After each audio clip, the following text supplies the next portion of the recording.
시편 11편 1절부터 7절을 가지고 말씀드리겠습니다. 오늘 시편 11편도 그 표준 세번역에 보니까 다윗의 노래라 그렇게 기록하고 있습니다.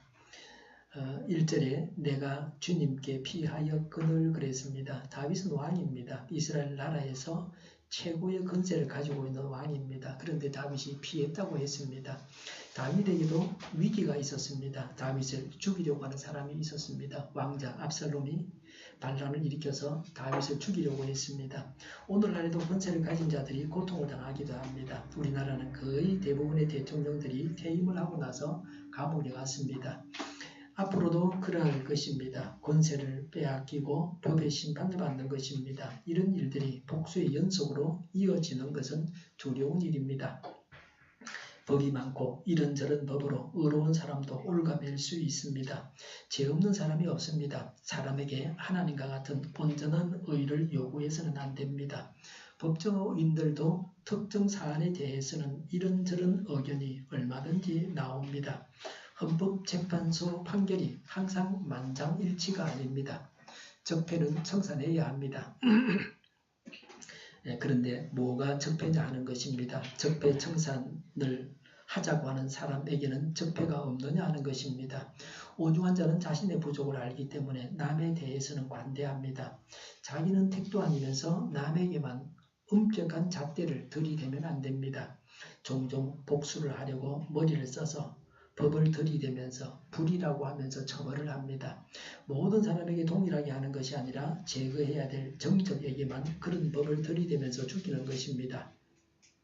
권력자의 말을 듣지 않으면 세무조사를 하고 검찰청에서 표적 수사를 합니다. 모든 정권이 다 그렇게 했습니다. 옛날에 박정희 정권도 그렇고 김대중 정권도 마찬가지입니다. 말 안 들으면 그렇게 하는 겁니다. 자기가 하자는 대로 동의 안 하면 다른 의견을 가진 사람도 있을 수 있는데 용납을 안 합니다. 그런 것도 지금 심판하려면 다 심판해야 됩니다. 권력과 언론이 한 짝이 되면 더욱 가공할 만한 힘이 나오게 됩니다. 국가 권력에 빌붙어서 먹고 사는 언론이 제일 악합니다. 국가 권력을 견제하는 것이 언론입니다. 종교 지도자들도 국가 권력을 견제하는 자들이어야 합니다. 권력에 아우해서 권력자가 주는 이익에 눈이 밝아서 권력자의 개가 되는 종교인들이 되어서는 안 됩니다. 하나님의 말씀을 통치자에게 전해야 합니다. 예언자가 하나님의 말씀을 왕에게 전했습니다. 선한 왕은 예언자가 전하는 하나님 말씀을 듣고 자기 죄를 인정하고 회개했습니다. 예언자를 선하게 대했습니다. 악한 왕은 예언자가 하나님 말씀을 전한다고 미워하면서 죽였습니다. 이렇게 하나님을 대적했습니다. 악한 통치자는 하나님의 심판대 앞에서 중한 심판을 받을 것입니다. 백성이 현명해야 나라가 선진국이 됩니다. 국민이 현명하게 판단해서 지도자를 세워야 합니다. 국민들이 잘 속으면 어떻게 좋은 사람을 지도자로 세울 수가 있겠습니까? 하나님께서 우리 모두의 눈을 열어주시기 바랍니다. 분별력을 주시기 바랍니다. 그래서 대한민국이 망하지 않고 우뚝 서야 합니다. 우리 대통령과 미국 트럼프 대통령이 지난 주간에 회담을 했는데 어떤 회담이냐를 가지고 말이 많습니다. 미국이 일본과 인도와는 정식 회담을 하고 우리 대통령과는 격이 떨어지는 만남을 가져서 한국을 홀대했다고 말하기도 합니다. 북의 비핵화가 제대로 되고 있지 않다는 것을 짐작하게 됩니다. 국가도 격이 있습니다. 미국은 초강대국입니다. 중국, 러시아, 일본, 유럽의 나라들이 강대국입니다. 이런 나라들과 비교할 때 우리나라는 작은 나라고 약한 나라입니다. 전에는 필리핀이 부유했습니다. 우리가 가난했습니다. 필리핀 대통령이 우리나라 대통령을 만나주지 않았습니다. 우리 대통령이 가도 총리나 만나고 오고 그랬습니다. 지금은 역전되었습니다. 강한 자도 피해야 할 일이 있습니다. 약한 자는 더욱 피하는 것이 중요합니다. 약한 나라는 피할 곳을 정해둬야 합니다. 지금은 우리나라가 미국의 그늘에 피하여 있는 것이 안전합니다. 국가 안전을 바탕으로 무슨 일을 해도 해야 합니다. 필리핀이 미국의 그늘 밑에 있다가 거기서 벗어나면서 중국에게 자기 나라 섬을 빼앗겼습니다. 국제재판소에 가서 뭐 하소연 해봐야 주지도 않습니다. 그럼 그렇지 뭐 저가 뭐 무슨 말을 해도 우리는 안 준다. 중국이 그렇게 힘으로 우겨붙이고 있습니다. 우리나라도 마찬가지입니다. 미국이 떠나면요. 일본이 독도를 가져가고 중국은 이어도를 가져갈 겁니다. 그건 뻔한 겁니다. 힘으로 하면 꼼짝을 못합니다. 어쩔 겁니까? 어쩔래 그러면 할 말이 없습니다. 국가의 안전을 바탕으로 무슨 일을 해도 해야 합니다. 입지가 불안정하면 어떤 조약을 맺어도 좋은 결실을 얻을 수가 없습니다. 왕은 경호원이 있지만 일반인들은 경호원이 없습니다. 그래서 서민들은 더 많은 위험에 노출됩니다. 사람이 죽을 위험은 늘 있습니다. 원한을 가진 사람이 있습니다. 살다 보면 이런저런 일로 남인에게 원한을 가질 수 있습니다. 아무런 원한도 없이 알지도 못하는 사람이 죽이기도 합니다. 자기 기분 나쁘다고 눈에 보이는 대로 쳐 죽입니다. 약하면 달려가서 쳐 죽이는 겁니다. 재활용품을 줍는 할머니를 마구 두들겨 팹니다. 알지도 못하는 분이 원한도 없어요. 그러니 약하지 말고 강해야 됩니다. 모든 면에서 강하게 되려고 해야 됩니다. 지식적인 면에서도 알 것은 알아야 됩니다. 신체도 강건해야 됩니다. 신앙적인 면에서도 하나님과 돈독해야 됩니다. 그래 함부로 건드리지를 못한다. 하나님은 눈동자처럼 살피시기 때문에 운동을 해서 근력을 키워야 됩니다. 어디서나 운동할 수 있습니다. 헬스장에 가서 헬스기구를 가지고 운동할 수 있죠. 집에서 운동기구가 없어 운동할 수 있습니다. 팔을 앞으로 쭉 뻗고 한번 해보세요. 팔에 힘을 주고 주먹을 쥐었다 폈다 하는 겁니다. 예, 저렇게 손집사님처럼 한번 해보세요. 팔을 쭉 뻗고 팔목에 힘을 주고 쥐었다 폈다 해보세요. 100번 하면요.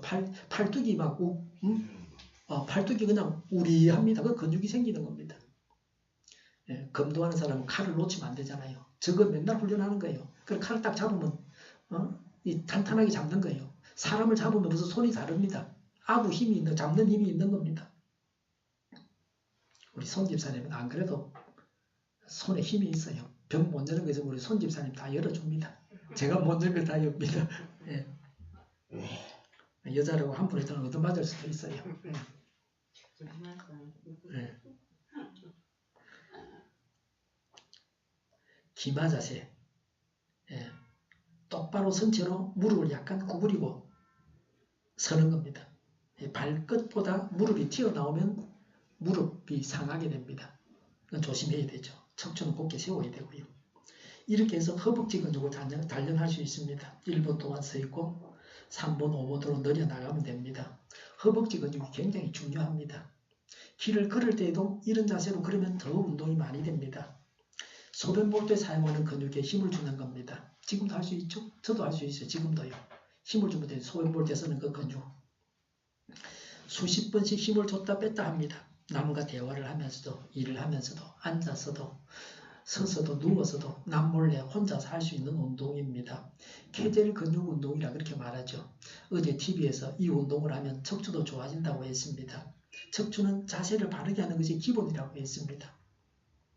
앉은 채로 다리를 들어 올리면 무릎 관절 주변의 근육 운동이 되어서 무릎 퇴행성 관절염에 좋습니다. 가만히 앉아만 있으면 여러 가지 병이 생기게 됩니다. 마음만 먹으면 얼마든지 간에 많은 운동을 할 수 있습니다. 운동을 해서 강한 사람이 되어야 됩니다. 제가 태종도 온천에 한 번씩 가는데 거기 물건 파는 분이 막 어떨 때는 보면 그 자리에서 제자리 뛰기 하고 있어요. 그것도 굉장히 좋은 운동입니다. 예. 사람이 죽을 위험 앞에서 피해야 됩니다. 예, 강한 운동을 해서 강한 사람이 되어야 되고 또 죽을 위험 앞에서 피해야 됩니다. 잘 살펴서 위험한가를 파악해야 합니다. 피해야 할 자리인지를 알아야 됩니다. 자기에게 다가오는 위험을 감지해야 됩니다.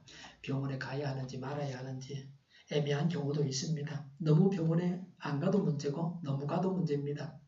수술을 받아야 하는 경우가 있고 수술을 받지 말아야 할 때가 또 있습니다. 입원을 해야 할 때가 있고 입원하지 말아야 할 때도 있습니다. 양이가 하는 잘못은 환자들을 병원 침대에다가 묶어둔다고 하는 것입니다. 병원에 입원해 있으면 제대로 걷거나 운동할 수 없습니다. 주사를 오랫동안 맞아야 되고 그래서 가만히 있어야 됩니다. 그렇게 멀쩡한 사람도 그렇게 오래 붙들어서 메어두면 죽게 되어 있습니다. 실제로 병원에 갔다가 죽은 사람도 볼 수 있습니다. 안 갔으면 차라리 더 오래 살았을지도 모릅니다. 요양병원에 가면 더 심합니다. 다친다고 움직이지 못하게 하는 경우도 있습니다. 자기들이 책임 안 지려고. 화장실을 가려고 해도 다친다고 그냥 기지개를 채워버립니다. 다윗은 이미 하나님께 피했습니다. 우리는 하나님께로 피했습니까? 우리 나라도, 우리 사회도, 우리 교회도, 우리 가정도, 우리 자신도 하나님께로 피해야 합니다. 우리의 피난처가 되시는 하나님이십니다. 피난처에서 쉬었다가 위험한 공격을 피하고 새 힘을 얻어서 세상에 나가서 승리해야 합니다. 2절에 악인이 화를 당기고 시위와 화살을 메워서 마음이 바른 사람을 어두운 곳에서 소리하지 않느냐. 3절에 기초가 바닥부터 흔들리는 이 마당에 의인인들 무엇을 할 수 있겠는가라고 했습니다. 기초가 없는 사회입니다. 의인이 악인을 쏘려고 합니다. 암담한 현실을 보면서 뒤범벅이 된 혼돈 속에서 살아가고 있습니다. 법도 없고 양심도 없습니다. 권력에 아부하는 자만 살 수 있는 사회입니다. 아무 일도 할 수 없다고 하는 것입니다. 1절에 어찌하여 너희는 나에게 이렇게 말하느냐. 너는 새처럼 너의 산에서 피하여라고 했습니다. 산에서 피해라 하는 것은 현실에서 도피하라는 것입니다.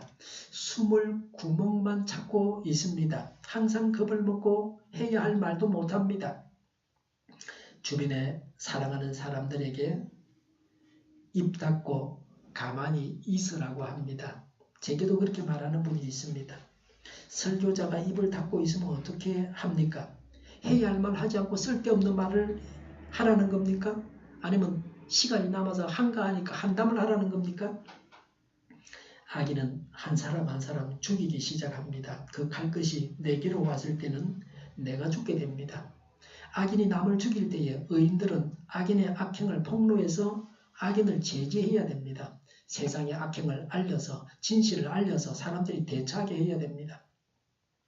현실 도피는 하나님의 방법이 아닙니다. 사회가 죄악으로 가득 차 있다고 해서 현실을 떠나서 살려고 해서는 안 됩니다.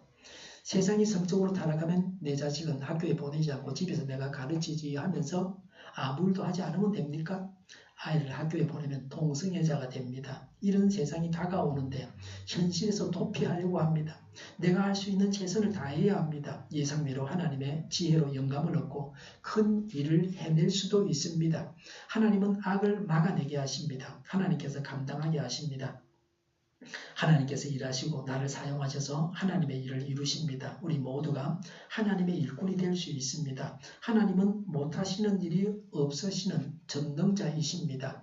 하나님이 결정하시면 바로 실행하십니다. 사람이 죽는 시간을 하나님이 정하십니다. 사람은 전쟁하려고 핵무기를 만듭니다. 핵무장을 해야 강대국입니다. 그러나 하나님은 핵무기를 사용하지 않고도 죽이고 망하게 하십니다. 사람의 목숨이 하나님의 손에 달려 있습니다. 이집트의 10가지 재앙을 하나님께서 내리셨습니다. 가장 큰 재앙은 죽이시는 것이었습니다. 장자의 죽음이었습니다. 하나님께서 다 죽이지 아니하시고 장자만 죽게 하셨습니다. 이집트의 왕을 죽이지 아니하시고 왕의 장자, 왕세자를 죽이셨습니다. 그렇게 해서 하나님의 힘을 보여주셨습니다. 본인이 죽어버리면 하나님의 힘을 살아있는 자들이 모르니까 하나님의 힘을 알려주기 위해서 장자만 죽이셨습니다. 이집트 왕은 자기 맏아들은 물론이고 모든 이집트 가정에서 장자가 죽는 것을 보고서 하나님을 체험했습니다. 우리 모두가 하나님 체험하기를 원합니다. 그러나 장자가 죽는 것은 원하지 않습니다.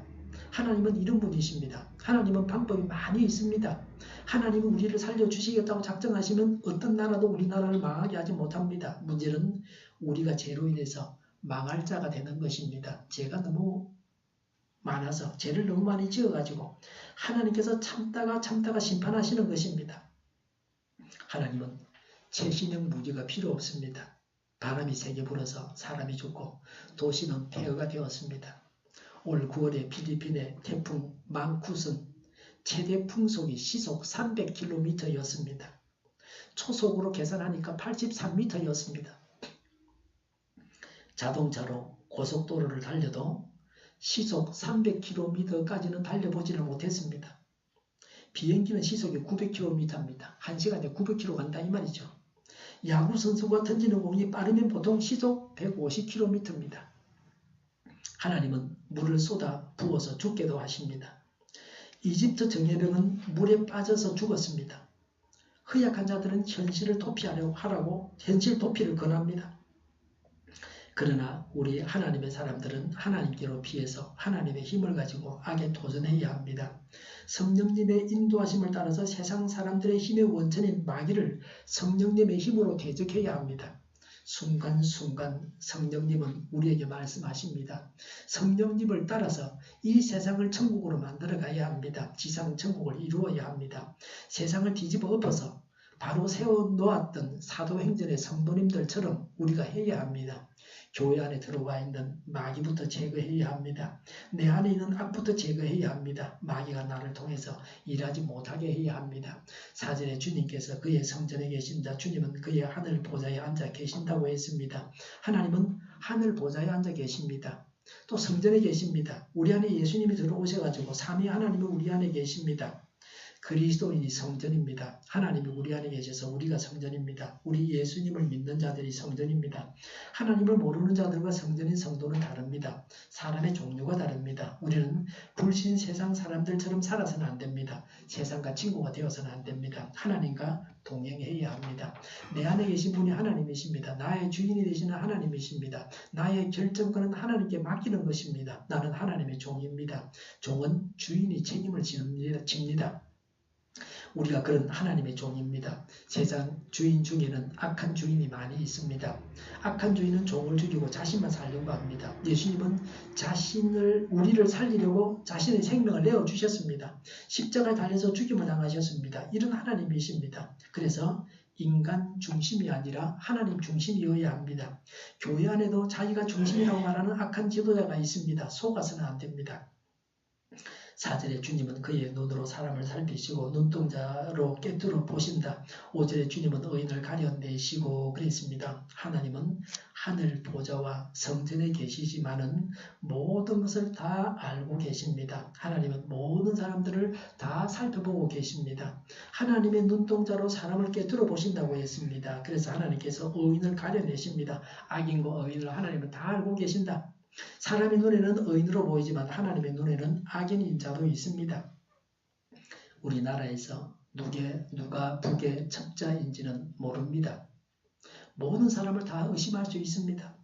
탈북해서 우리를 위해서 일하는 줄 알았는데 알고 보니까 간첩인 자도 예전에 있었습니다. 북의 영국 고위 외교관이었다가 탈북한 태공사를 위협하는 자들이 있습니다. 북을 대적하면 더 이상 가만두지 않겠다. 칼럼을 내리라. 글 더 쓰지 마라. 다니면서 강연하지 마라. 뭐 그렇게 합니다. 이런 태공사도 그 속에 무엇이 있는지 우리가 모릅니다. 더 두고 봐야 합니다. 월남이 망하기 전에 월남에는 간첩들이 우글거렸습니다. 대통령의 고문도 간첩이었습니다. 그러니 나라가 망하는 겁니다. 대통령까지 속고 있었습니다. 절대로 북은 우리나라 치료 못 내려온다. 절대 공격 못한다. 밥도 못 먹는데 소금지고 밥 먹는데 무슨 전쟁하러 이랬습니다. 그렇게 방심하다가 나라가 망했죠. 월남이 망하고 월남 사람들이 죽임을 당하고 온 세상 사람들에게 비웃음을 샀습니다. 국가가 중요하고 국가 안보가 중요합니다. 북이 가난하니까 우리나라를 잡아먹지 못한다고 착각해서는 안 됩니다. 가난한 나라가 부유한 나라를 망하게 한 데가 베트남입니다. 사람 속을 누가 알겠습니까? 천길 물속은 알아도 한길 사람 속은 알지 못합니다. 사람은 속일 수 있습니다. 겉만 상한 과일은 상한 겉부분만 도려내고 먹으면 됩니다. 그런데 겉은 멀쩡한데 속이 다 썩은 과일은 먹을 게 없습니다. 껍데기 주변에 조금 남아있는 거 뭐 먹을 겁니까? 사람 속에 구렁이가 들어가 있어도 다른 사람은 모릅니다. 사람은 중심을 보지 못하고 겉만 보기 때문입니다. 그러나 하나님은 중심을 꿰뚫어 보십니다. 하나님은 알곡과 쭉정이를 가려내십니다. 양과 염소를 가려내십니다. 누가 사람 속을 다 알 수 있습니까? 하나님은 다 아십니다. 우리는 하나님께서 알려주셔서 알아야 됩니다. 따라가야 하는 친구가 있고 버려야 하는 친구가 있습니다. 악한 친구가 악에 물들게 합니다. 악한 친구가 꼬이는 겁니다. 허용할 수 있는 만큼 접근해서 죄를 짓게 합니다.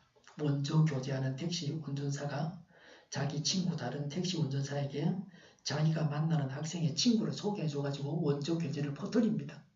자꾸 그렇게 좋지 않은 일들이 퍼져나가게 합니다. 음란태폐업소에 다니는 자가 친구를 데리고 갑니다.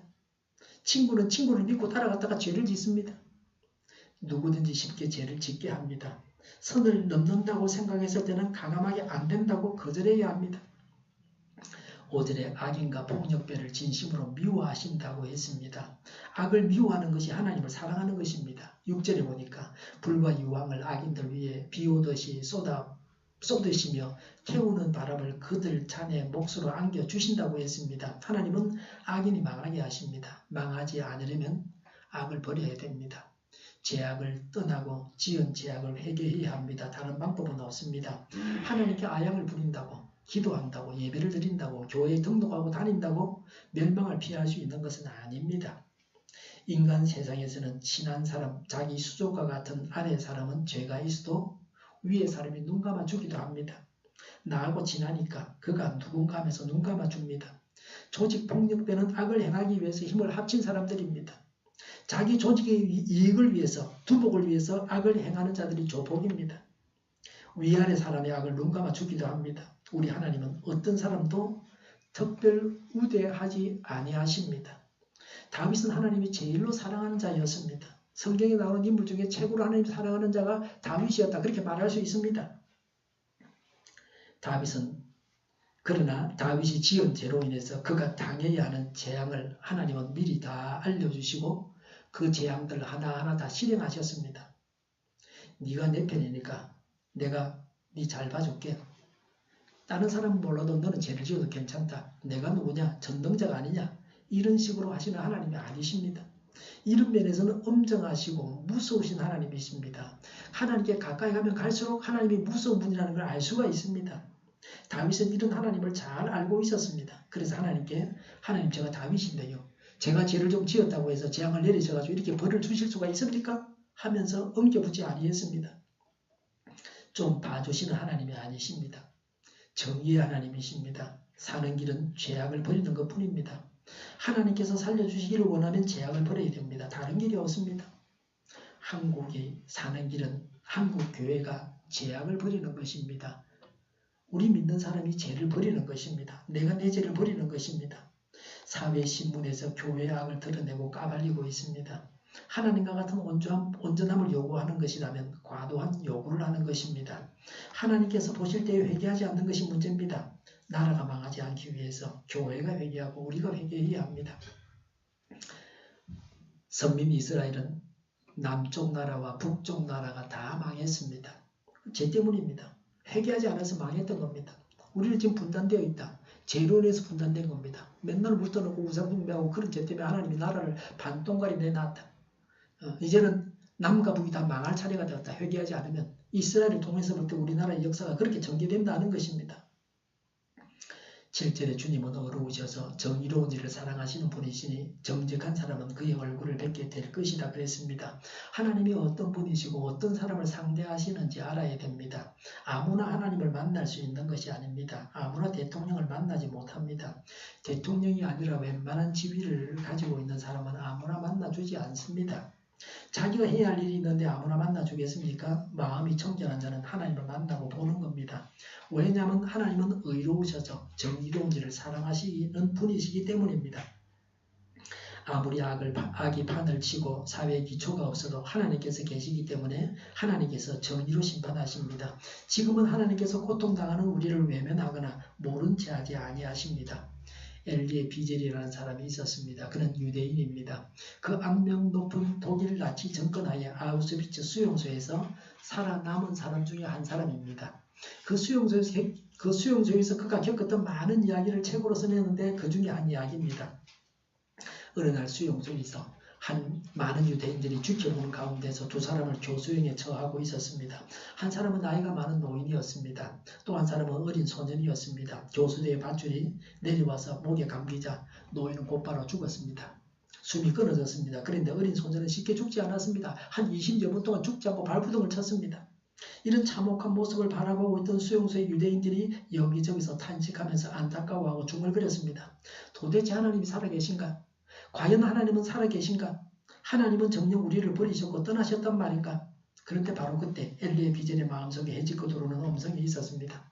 나 여호와 너희 하나님은 바로 지금 여기에 있다. 나는 저 교수대에 매달린 저 소년과 함께 매달려 있고 저 소년과 함께 아파하고 고통을 당하고 있다 하고 했습니다. 비젤은 이때의 감동을 평생 가슴에 품고 고난의 터널을 통과할 수 있었다고 합니다.